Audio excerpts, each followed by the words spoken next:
Ngayon, may napakaraming uri ng mga simbahan at mga relihiyon sa lupa at ipinipilit ng maraming denominasyong ito na ang kanilang mga doktrina at mga relihiyosong gawain ay tama at na nasa kanila ang katotohanan na nag-aakay tungo sa langit.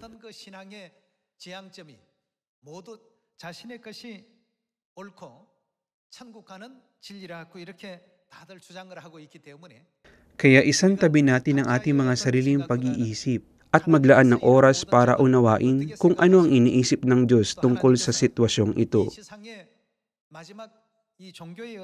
At kung ano ang pinropesiya niya tungkol sa mga reliyong ito na lilitaw sa lupa sa mga huling araw. Sa madaling salita, dapat nating matukoy ang katotohanan mula sa kasinungalingan.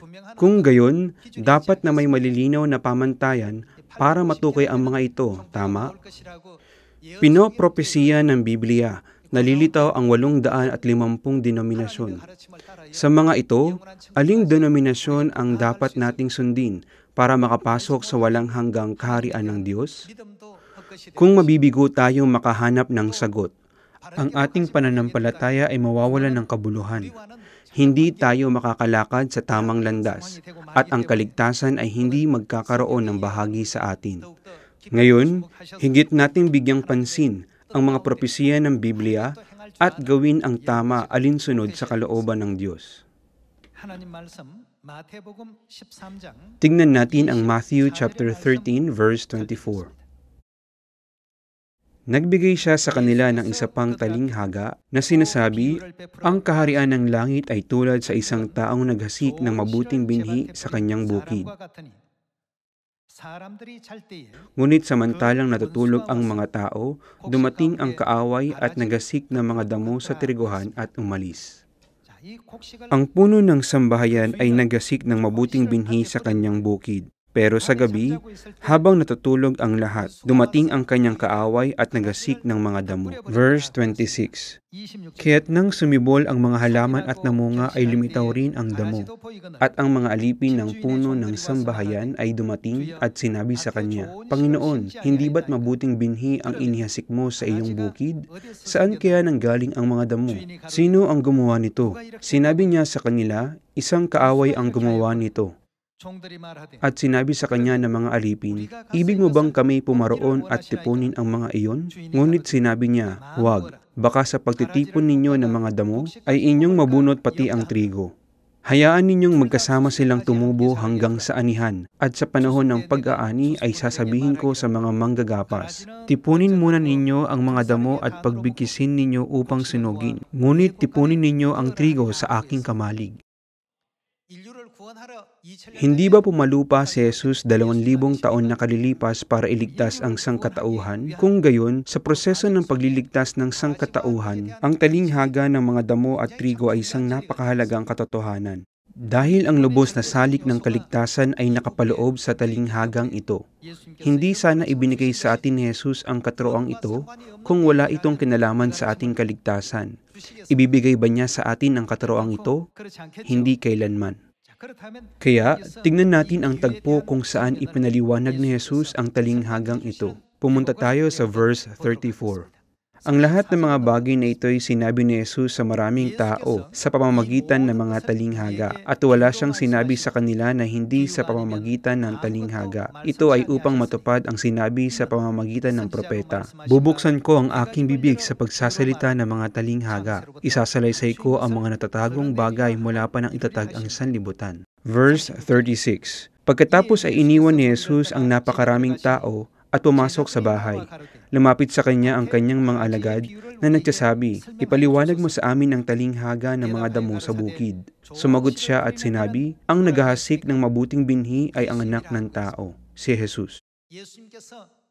Sinabi ni Jesus na naghasik siya ng mabuting binhi sa bukid ng mundong ito at ipinaliwanag niya na ang puno ng sambahayan na naghasik ng mabuting binhi ay si Jesus mismo. Tingnan natin ang verse 38. Ang bukid ay ano? Ang sanlibutan. Tumutukoy ito sa mundong ito. Ang mabuting binhi naman ay ang mga anak ng kaharian, subalit ang mga damo ay ang mga anak ng masama. Sa verse 39 nababasa na, Ang kaaway na naghasik ng mga ito ay sino? Ang dyablo. Matapos maghasik ni Jesus ng mabuting binhi ng ebanghelyo sa bukid ng mundong ito, dumating ang kaaway at naghasik ng mga damo sa triguhan. Ang anihan ay ang katapusan ng sanlibutan, at ang mga manggagapas ay ang mga anghel. Kaya't kung paanong tinitipon ang mga damo upang sunugin sa apoy, gayon din ang mangyayari sa katapusan ng sanlibutan. Verse 41. Susuguin ng anak ng tao, ni Jesus, ang kanyang mga anghel, at titipunin nila sa labas ng kanyang kaharian ang lahat ng mga sanhi ng pagkakasala. At sino pa ang titipunin? Ang mga gumagawa ng kasamaan. Sinasabi sa ibang bersyon, ang lahat ng lumalabag sa kautusan, at itatapon nila ang mga ito sa pugon ng apoy. Sa talinghagang ito, sinabi ni Jesus sa verse 30, tipunin muna ninyo ang mga damo at pagbigkisin ninyo upang sunugin. At binigyang kahulugan sa verse 42, itapon ang lahat na gumagawa ng kasamaan, ang lahat ng lumalabag sa kautusan, sa pugon ng apoy. Sa huli, ang mga damo ay ang mga lumalabag sa kautusan, sumusuway sa mga salita ng Diyos. Sa verse 30, sinabi ni Jesus na, tipunin muna ninyo ang mga damo at pagbigkisin ninyo upang sunugin. Sa pamamagitan ng verse 41 at 42 na nagsasabing, bigkisin ang mga gumagawa ng paglabag sa kautusan at itapon ang mga ito sa pugon ng apoy. Lubos nating maiintindihan na ang mga damo ay tumutukoy sa mga hindi sumusunod sa mga salita ng Diyos at sa mga hindi sumusunod sa mga kautusan at mga tuntunin ng Diyos. Sa pamamagitan ng talinghaga ng mga damo at mga trigo sa Matthew chapter 13, dapat nating malaman ang isa pang mahalagang punto. Ang nagasik ng trigo sa bukid ay ang anak ng tao, si Jesus. Matapos magasik ni Jesus ng mabuting binhi ng ebanghelyo, dumating ang kanyang kaaway at naghasik ng mga damo sa mabuting binhi. Dito, makukumpirma natin na ang binhi, ang katotohanan ng ebanghelyo na tinuro ni Jesus sa mga araw ng sinaunang simbahan, ay ang pinakaganap at tamang katotohanan.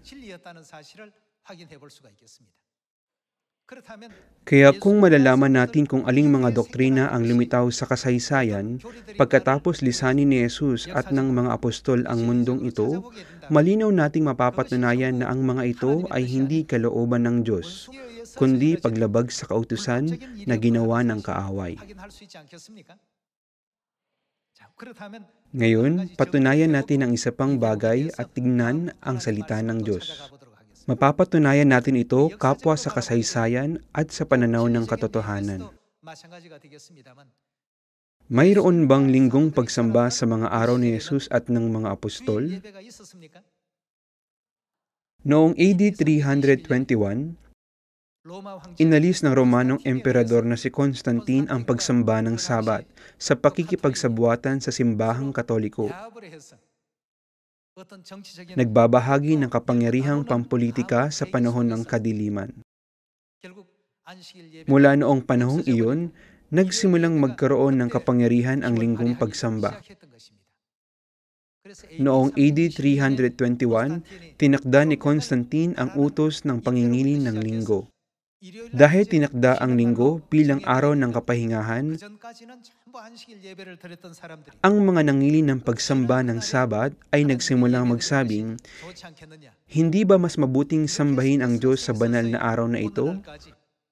Ganito nagsimulang maituring ang linggong pagsamba bilang araw ng pagsamba sa Diyos hanggang sa araw na ito. Noon, wala talagang linggong pagsamba. Si Jesus at ang mga apostol at ang kanilang mga alagad at ang mga sumunod na henerasyon ay patuloy na nangili ng Sabat. Ang puno ng sambahayan, ang anak ng tao, si Jesucristo, ay naghasik ng mabubuting binhi ng ebanghelyo para iligtas ang sangkatauhan. Gayunman, pagkatapos nito, dumating ang kanyang kaaway at naghasik ng mga damo para gawing nakalilito ang katotohanan. Iyon ang ipinaliwanag ni Jesus sa Matthew chapter 13. Gayon din sa Luke chapter 22, Matthew chapter 26, at Mark chapter 14, makikita natin ang tagpo kung saan ipinagdiwang ni Jesus ang Paskwa. Sa mga araw ni Jesus at ng mga apostol, ang Paskwa ay tinuring bilang isang lubos na katotohanan. Sa kasaysayan ng simbahan, makikita natin ang mga record na tinanggap natin ang Paskwa mula sa Panginoon at hindi ito kailanman dapat na maalis. Pero ang Romanong emperador na si Constantine ay nagpatawag ng mga obispo mula sa lahat ng simbahan at inalis niya ang Paskwa sa pakikipagsabuatan sa simbahang Katoliko sa Nicaea noong AD 325. Sa ilalim ng agenda ng pagtukoy ng petsa ng araw ng muling pagkabuhay, talagang inalis nila ang Paskwa. Kaya nakarecord ito sa kasaysayan ng mga Kristiyano bilang ang kontrobersiya patungkol sa araw ng muling pagkabuhay.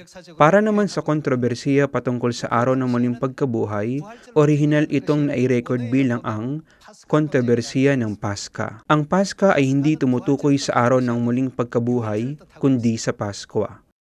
Binabanggit ang petsa ng Paskwa, sa katunayan ay nilakip nila ito sa araw ng muling pagkabuhay at ipinilit na ipangilin natin ang araw ng muling pagkabuhay sa linggo. Naging natural na ipangilin ang araw ng muling pagkabuhay sa linggo dahil ito ay kautusan na sinunod mula pa sa panahon ng lumang tipan. Kalaunan, inalis nila ang Paskwa sa Konseyo ng Nicaea noong AD 325. Pagkatapos, ipinakilala nila ang mga paganong kaugalian gaya ng Pasko. Sa kasaysayan, makikita natin kung paano sila nagsuot ng damit tupa. Dahil nakita ni Jesus ang wakas mula sa pasimula, alam niya na mangyayari ang mga bagay na ito. Kaya ano ang sinabi niya sa Matthew chapter 13? Ang puno ng sambahayan ay naghasik ng mabuting binhi sa bukid. Hinasik niya ang mahalagang ebanghelyo na nag-aakay patungo sa kaharian ng langit. Dito, dapat nating suriin ng mabuti ang panahon kung kailan nagsimulang kumilos ang kaaway. Samantalang natutulog ang mga tao, dumating ang kaaway at naghasik ng mga damo sa triguhan. Mga kapatid, nakakita na ba kayo ng mga damo sa bukid ng triguhan? Ang mga damo ay mas malakas kaysa sa trigo. Tumataas pa ang mga ito kaysa sa trigo. Kahit na hindi maihasik ang mga damo, natural na tumutubo ang mga ito. Ang mas malubha, dahil ang kaaway ay naghasik ng mga damo sa triguhan, gaano pa kaya lalago ang mga ito sa mundong ito? Prinopesya na ni Jesus na magkakaroon ng mas maraming simbahang gaya ng mga damo sa mga huling araw kaysa sa mga totoong Church of God.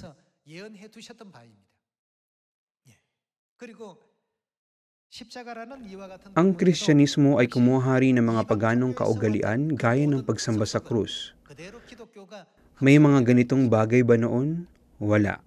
Ipinangilin ni Pedro, Juan at Santiago ang Sabat at ang Paskwa. Pero hindi sila nagdiwang ng Pasko at hindi nagkaroon ng kaugalian na pagkain ng mga itlog sa araw ng muling pagkabuhay. May bagong bagay na nagsimulang lumitaw pagkatapos lisanin ni Jesus at ng mga apostol ang mundong ito. Ang araw ng muling pagkabuhay ay tinatawag minsan na Pasko ng Pagkabuhay. Ang Pasko ng Pagkabuhay ay nagmula sa isang paganong relihiyon na sumasamba sa diyosa na si Ustra sa Europa.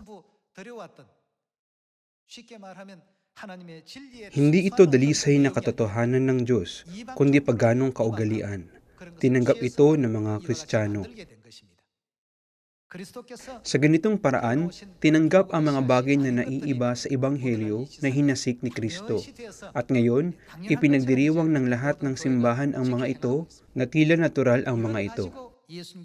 Patungkol sa sitwasyong ito, sinabi ni Jesus na ihihiwalay niya ang totoong bayan ng langit mula sa mga nagsisinungaling.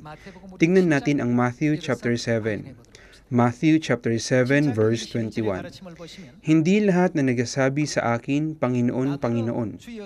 Ang pagsasabing Panginoon, Panginoon ay nangangahulugang pagsasabing Jesus, Jesus ay papasok sa kaharian ng langit, kundi ang gumaganap ng kalooban ng aking Ama na nasa langit.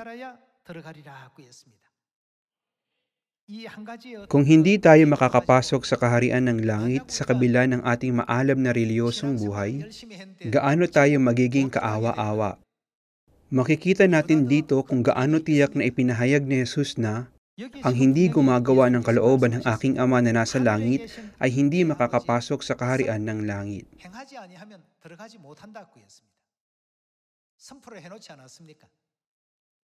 May mga makalangit na kautusan sa langit at may mga makalupang kautusan sa lupa. Sino ang sumusunod ng tama sa mga makalangit na kautusan? Kailangan natin itong pag-isipan ng mabuti. Ang lahat ng simbahan ay nangingili ng linggong pagsamba.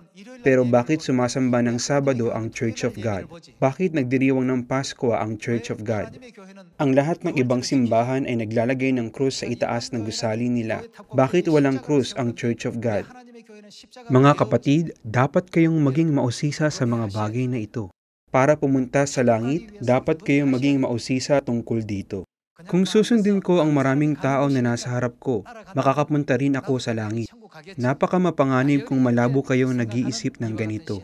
Dito, malinaw na sinasabing, ang gumaganap ng kalooban ng aking Ama na nasa langit ay papasok sa langit. Kung may bagay na iba sa kalooban ng Diyos, hindi ba dapat nating alamin kung ano ang tama? Bakit sila nangingilin ng linggong pagsamba? At bakit ang Church of God ay sumasamba sa Diyos tuwing Sabado? Bakit ipinapangilin ng simbahan ang pagsamba sa Sabat? Habang ipinagdiriwang nila ang Pasko, ang Church of God ay hindi nagdiriwang nito. Bakit kaya? Hindi nyo ba dapat na malaman kung sino ang tama? Kailangan may tanong kayo na, nasusulat, bautismohan ninyo sila sa pangalan ng Ama at ng Anak at ng Espiritu Santo. Pero bakit nila binabautismohan ang mga tao sa mga titulo, hindi sa pangalan? Sinasabi nilang, binabautismohan ko ang taong ito sa pangalan ng Ama, ng Anak at ng Espiritu Santo. Ang Ama, ang Anak at ang Espiritu Santo ay mga titulo lang, hindi mga pangalan. Pero malinaw na sinabi ng Diyos sa Biblia na, bautismuhan sila sa pangalan ng Ama at ng Anak at ng Espiritu Santo. Kung gayon, dapat na may pangalan ng Diyos Ama, pangalan ng Diyos Anak, at pangalan ng Espiritu Santo, tama? Mga kapatid, dapat nyo itong kumpirmahin. Kung iisipin niyong, dahil sinabihan ako na pumunta sa simbahan at magpabautismo, nabautismuhan ako. Napaka mapanganib nito. Matapos malaman ang lahat, dapat nyo itong isagawa. Dapat nyong malaman kung kalooban ba ito ng Diyos o hindi. Kaya nasusulat na, kundi ang gumaganap ng kalooban ng aking Ama na nasa langit. Tingnan natin ang verse 22. Sa araw na iyon ay marami ang magsasabi sa akin, Panginoon, Panginoon, hindi ba nagpropesiya kami sa iyong pangalan at nagpalayas ng mga demonyo sa iyong pangalan? At sa iyong pangalan ay gumawa kami ng maraming gawang makapangyarihan? At kung magkagayon ay ipahahayag ko sa kanila, hindi ko kayo kilala kailanman. Sino ang hindi niya kilala? Lumayo kayo sa akin, kayong mga gumagawa ng kasamaan, you who practice lawlessness. Ang paggawa ng kasamaan ay tumutukoy sa paglabag sa kautusan. Ang kasamaan ay pagsalungat sa kautusan, paggawa ng bagay na labag sa kautusan, at pagsuway sa kautusan. Pag-isipan natin kung ano ang kahulugan ng paglabag sa kautusan. Tinutukoy ng diksyonaryo ang lawlessness bilang paglabag sa kautusan, pagsalungat sa kautusan o paglabag sa kautusan. Tinuturo sa atin ni Jesus sa Biblia na ang mga sumusuway sa kautusan ng Diyos at sumasalungat sa kautusan ng Diyos ay hindi kailanman makakapasok sa kaharian ng langit.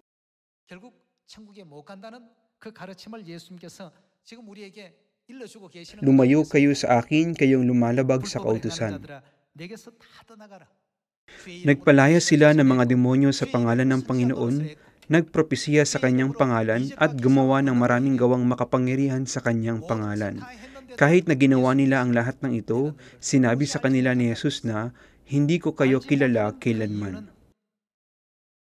Ang dahilan na sinabi ni Jesus na hindi niya sila kilala ay dahil nagsagawa sila ng paglabag sa kautusan. Ang kautusan dito ay tumutukoy sa kautusan ng Diyos. Alam ng lahat ng tao ang 10 utos, hindi ba?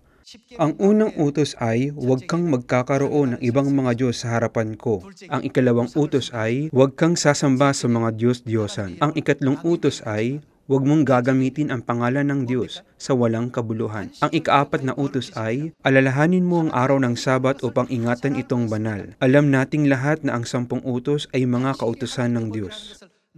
Alam na alam ng lahat ng ibang simbahan na ang Sabat ay isang kautusan ng Diyos. Pero sinusunod nila ngayon ang mga tuntunin na sumasalungat sa mga kautusan ng Diyos. Kaya ano ang sinabi ni Jesus? Lumayo kayo sa akin, kayong mga lumalabag sa kautusan. Kahit na ginampanan nyo ang mga tungkulin ng mga propeta, mga pinuno ng mga simbahan, gaya ng mga pastor at elder, hindi ko kayo kilala kailanman. Lumayo kayo sa akin, kayong lahat. Ito ang pinakamahalagang bahagi ng paliwanag ni Jesus tungkol sa mga damo at trigo. Kung hindi tayo makakapunta sa langit, walang kabuluhan ang ating pananampalataya.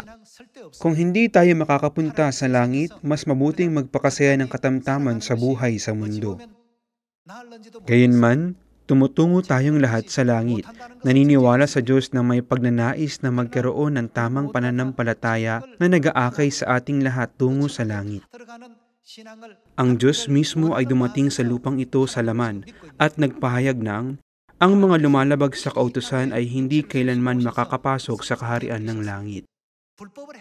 Ang mga hindi sumusunod sa kalooban ng aking Ama ay hindi kailanman makakapasok sa langit. Kaya ano ang sinasabi ng Luke chapter 22 tungkol sa Paskwa? Ang katotohanan ng Ebanghelyo ng Bagong Tipan na tinatag ni Jesus nang pumarito siya sa lupa 2,000 taong nakalilipas? Ang kopang ito na nabubuhos ng dahil sa inyo ay ang bagong tipan sa aking dugo. Tiyak na tinuro ito sa atin ni Jesus. Gayunman, walang simbahan maliban sa Church of God na nagdiriwang ng Paskwa. Pumarito si Ama sa lupa at ipinahayag ang Paskwa. Ibinigay sa atin ang mga tagubilin para sa Paskwa. Ipinipilit ng ilang tao na ang Paskwa ay ang araw kung kailan pinalaya ang mga Israelita mula sa pagkaalipin sa Ehipto. Kaya kailangan nating ipagdiwang ang Paskwa sa araw kung kailan naging malaya ang ating bansa. Narinig ko na ang ilang simbahan ay nagtatakda ng petsa para sa Paskwa ayon sa sarili nilang paghuhusga gaya nito at nagdiriwang nito. Gayunman, hindi iyon ang petsa ng Paskwa. Ipinapakita sa Leviticus chapter 23 verse 4 kung kailan dapat na ipagdiwang ang Paskwa.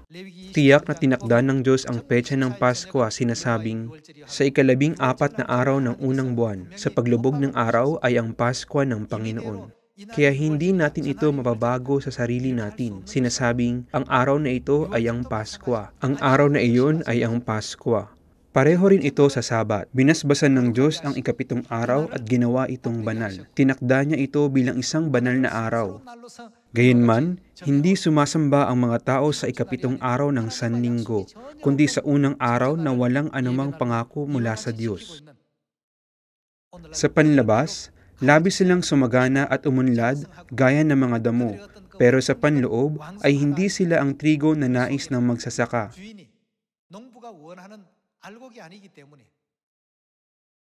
Ano ang madarama ng magsasaka pag lalong lumalago ang mga damo? Nakakaramdam siya ng pagkagalit at pagkabalisa.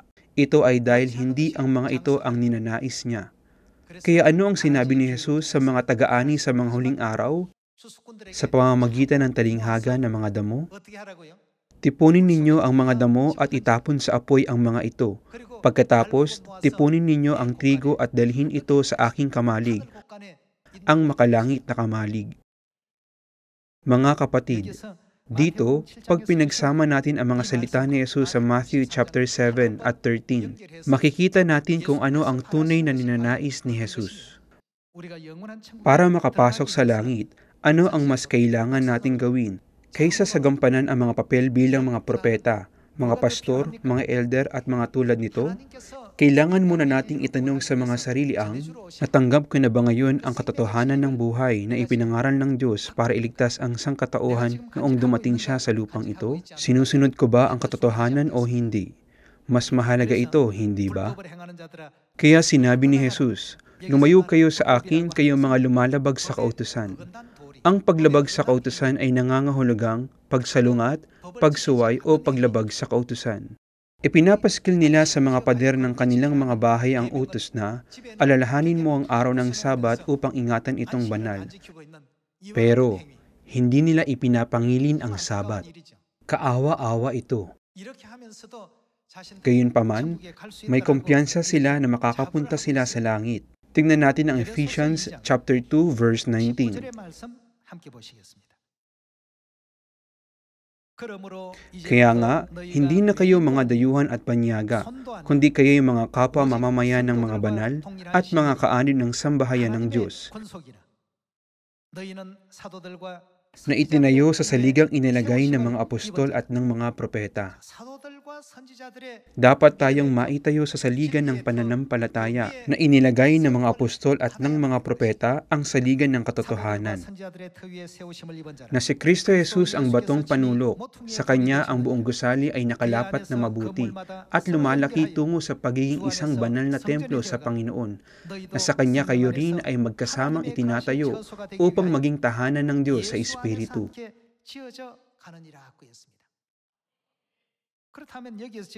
Dito sa Ephesians chapter 2 verse 20, nasusulat na, kayo ay itinayo sa saligang inilagay ng mga apostol at ng mga propeta. Mayroon bang sinumang apostol na nanginin ng linggong pagsamba?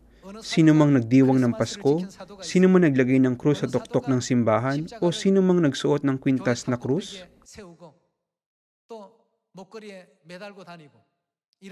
Dahil sinasabi ng Biblia na, sa saligang inilagay ng mga apostol at ng mga propeta, kailangan nating malaman ng tama kung anong uri ng pananampalataya ang taglay noon ng mga apostol. Malinaw na tinuturuan tayo ng Biblia na, kayo ay itinayo sa saligang inilagay ng mga apostol at ng mga propeta. Kung gayon, anong mga kautusan at regulasyon ang sinunod ng mga apostol? Ang pagsalungat sa mga kautusan, ang pagsuway sa mga kautusan. Ito ang paglabag sa kautusan. Sinasabi nilang, hindi ba kami nagsagawa ng mga papel ng mga pastor at mga propeta at gumawa ng mga tanda at kababalaghan? Ginawa namin ang lahat ng bagay na ito sa iyong pangalan, Panginoon. Ang Matthew chapter 7 ay nagbibigay ng isang sulyap ng tagpo ng paghatol ni Kristo sa hinaharap, kung saan tiyak na sinasabi ni Jesus na, hindi ko kayo kilala kailanman. Bakit iyon sinabi ni Jesus? Hindi siya nagbanggit ng anumang ibang dahilan, kundi nagsabi lang ng, lumayo kayo sa akin, kayong mga lumalabag sa kautusan. Hindi ko kayo kilala kailanman. Napakahalaga ng kautusan ng Diyos, at dapat natin itong alalahanin ngayon. Kailangan nating patunayan kung ang ating pananampalataya ay tinayo sa saligang inilagay ng mga apostol at ng mga propeta o hindi. Dumating si Jesus sa lupang ito para iligtas ang sangkatauhan, hindi ba? Para iligtas ang sangkatauhan, siya ay nangaral, nagturo at nagbunyag ng katotohanan ng Ebanghelyo. Gayunman, ang mga simbahang nag-aangking naniniwala kay Jesus ngayon ay walang mga katuruan ni Jesus. Nakagugulat ito. Gaya ng nasusulat sa Ebanghelyo ni Matthew, sinasabi nila kay Jesus, ang ano? Panginoon, Panginoon. Gayunman, sinabi ni Jesus na, hindi lahat na nagsasabi sa akin, Panginoon, Panginoon, ay papasok sa kaharian ng langit. Anong uri ng mga tao ang papasok sa langit? Ang mga sumusunod sa mga kautusan at mga regulasyon ng Diyos at sumusunod sa kanyang mga katuruan. Sila ay magmamana ng kaharian ng langit. Ngayon, tingnan natin ang ilang katotohanan ng pananampalataya na sinunod ng mga apostol at ng mga propeta. Tingnan natin ang Luke chapter 4 verse 16. Dumating siya sa Nazaret ng kanyang nilakhan. Ano ang ginawa niya? Siya'y pumasok sa sinagoga ng araw ng Sabat, tulad ng kanyang nakaugalian. Ang pagsamba sa Sabat ay kanyang nakaugalian, at tumindig siya upang bumasa.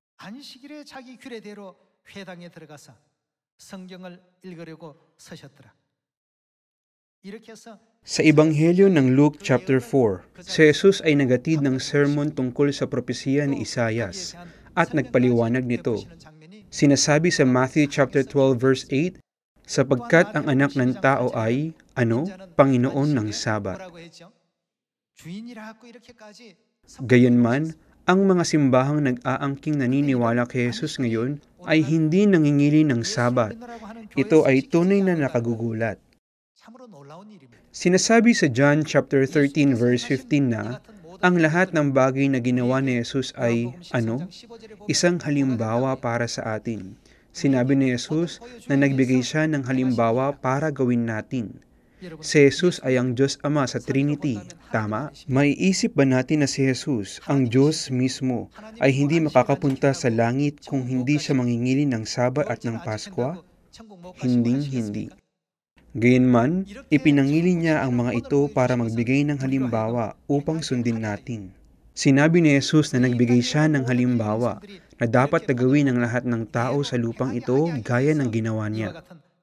Dapat nating tularan ang kanyang halimbawa ng pangingili ng Sabat. Patuloy na ipinangili ng mga apostol ang Sabat, hindi ba? Tingnan natin ang tagpo kung saan ipinangili ni Apostol Pablo ang Sabat sa Acts chapter 17. Acts chapter 17 verse 2. At si Pablo, si Apostol Pablo, ay pumasok ayon sa kanyang kaugalian at sa loob ng 3 Sabat ay nangatwiran sa kanila mula sa mga kasulatan. Tuwing araw ng Sabat, matapang na pinatotohanan ni Pablo na si Jesus ang Kristo. Dito, makikita natin na ginawa ni Pablo na kanyang kaugalian ang pagsamba sa Sabat, gaya ng ginawa ni Jesus. Ang mga kautusan, mga tuntunin at mga regulasyon, pare-pareho lang ang lahat ng ito. Dahil ang Sabat ay isang kautusan ng Diyos. Isang kautusan ng langit, ipinangili nila ang Sabat. Ang lahat ng ito ay ang katotohanan na matatagpuan natin mula sa saligan ng pananampalataya na inilagay ng mga apostol at ng mga propeta. Tingnan natin ang Matthew chapter 26 verse 17. Nang unang araw ng mga tinapay na walang pampaalsa, lumapit ang mga alagad kay Jesus na nagsasabi, "Saan mo ibig na ipaghanda ka namin upang kumain ka ng kordero ng Paskwa?" At sinabi niya, "Pumunta kayo sa isang tao sa lungsod at sabihin ninyo sa kanya, sinabi ng guro, malapit na ang oras ko. Sa iyong bahay ko gaganapin ang Paskwa kasama ng aking mga alagad." Sinabi ba ni Jesus na ipagdiriwang niya ang Paskwa o hindi? Sinabi ni Jesus na ipagdiriwang niya ang Paskwa at ipinagdiwang niya ito. Gayunman, ang Paskwa na ipinagdiwang ni Jesus at ng mga apostol ay inalis ng simbahang Romano Katoliko at ng Romanong Emperador. Paano kung aalisin natin ito sa ating buhay pananampalataya? Magiging lubhang magkasalungat at mali na gawin ito.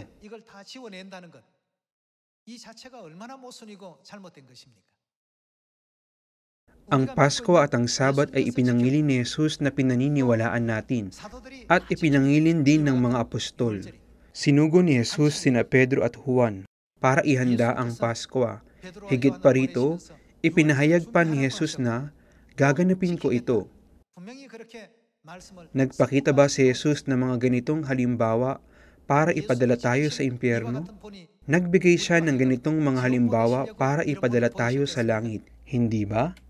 Nagpakita siya ng mga halimbawa para sundin natin ang mga makalangit na kautusan.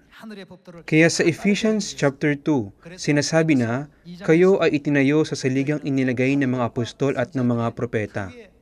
Dahil ang inyong pananampalataya ay dapat na maitayo sa saligang inilagay ng mga apostol at ng mga propeta, ang pananampalataya na wala nito ay pananampalataya gaya ng damo. Ang ibig sabihin ng gaya ng damo ay huwad. Nang may ganitong pananampalataya, hindi tayo kailanman makakapasok sa langit. Gaano pa man kataas at kalusog ang mga damo, at gaano pa man kalalim ang pagkakaugat ng mga ito, habang lumalakas ang mga ito, lalong hindi nalulugod ang Diyos sa mga ito.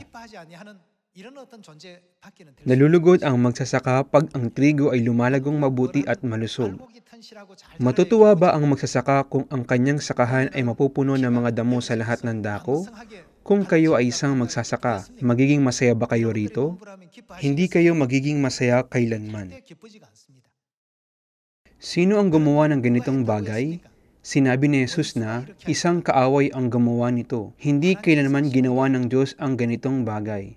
Tingnan natin ang 1 Corinthians chapter 11 verse 1. Maging tulad kayo sa akin, gaya ko kay Kristo. Pinupuri ko kayo, sapagkat sa lahat ng mga bagay ay naaalala ninyo ako, at pinananatili ninyong matibay ang mga tradisyon na gaya ng ibinigay ko sa inyo. Subalit ibig kong malaman ninyo na ang ulo ng bawat lalaki ay si Kristo, at ang ulo ng babae ay ang lalaki, at ang ulo ni Kristo ay ang Diyos. Ang bawat lalaking nananalangin o nagpapahayag ng propesya na may takip ang ulo ay winawalang puri ang kanyang ulo. Subalit ang bawat babaeng nananalangin o nagpapahayag ng propesiya na walang talukbong ang kanyang ulo ay winawalang puri ang kanyang ulo, sapagkat siya ay gaya at katumbas ng babaeng ang ulo ay naahitan. Sapagkat kung ang babae ay walang talukbong, dapat siyang magpagupit ng kanyang buhok.